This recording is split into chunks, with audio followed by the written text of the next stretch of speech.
All right, so there was an Inside Star Citizen today, but it was a recap of all the stuff that we had already seen, and Jared even said that, so I'm not going to back that one up, right? And then they're off for 2 months, so great.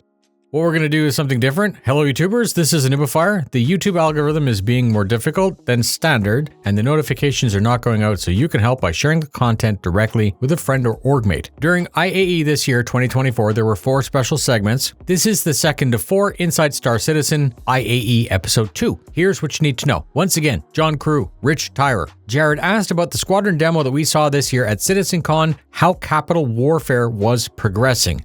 John said that it's not an I win button. There are layers of weapons, including point defense, there are layers of shields, and of course, escorts and turrets. He said it's like taking layers from an onion, where it's not just a bunch of DPS on a massive ship resulting in a kill. Some weapon classes or types simply won't result in any damage, just like shooting a pistol against a tank. You will need to plan out your attack and focus on, let's say, one shield panel that protects the armor over the main shield generator or the main power plant. And this coordinated alpha attack will result in actual damage that your team might be looking for. You're going to be able to board, disable, or kill the ship depending on what you're trying to achieve.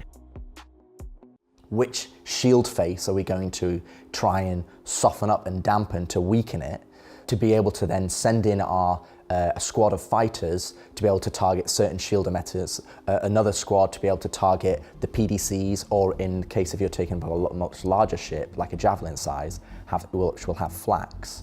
So you'll have to basically figure out, okay, this group or this squadron will take on this squadron will take on this, and this is where the hologlobe comes in terms of you're the admiral of the fleet, you're going, okay, right, I'm assigning you this target, and then if you're a fighter, you're going to then receive markers. And then obviously you're going to be connected to be able to say, okay, go now, I want you to attack now, because you need to have a coordinated alpha strike. If you just drip feed your damage over time, the capital ship will just be able to absorb it. So this is where you need to be able to go, okay, what's my tactics, what's my high level strategy?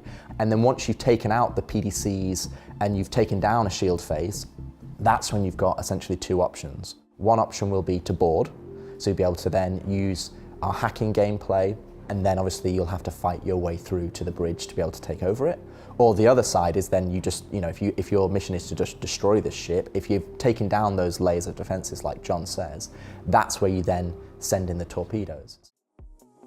The main point or plan in making all of this is the layered attack that is needed to fight at the level. In an MMO multiplayer space game, the gameplay is the puzzle of the team coming together. The effort is the special sauce that makes the engagement fun, and of course, the victory becomes sweeter, a real achievement and a real accomplishment. Boarding room by room or defending room by room becomes part of the minigame. And this is not just ships against a capital ship, but perhaps 20 cap ships fighting it out. We then had another segment, lore makers speaking about filing cabinets and melons. It was pretty funny. And then Pew Pew with the Polaris. The QA team spoke about their experiences fighting a pair of Polarises a bunch of times. The 28 torpedoes fire as staggered pairs, and they spoke about the dual size 6 nose-mounted turret and the man size 4, how much they're fun to use. Throughout the conversation, it was obvious that they were always excited by the firepower scattered about the hull, but also about how strong the shields are against smaller ships. That's it.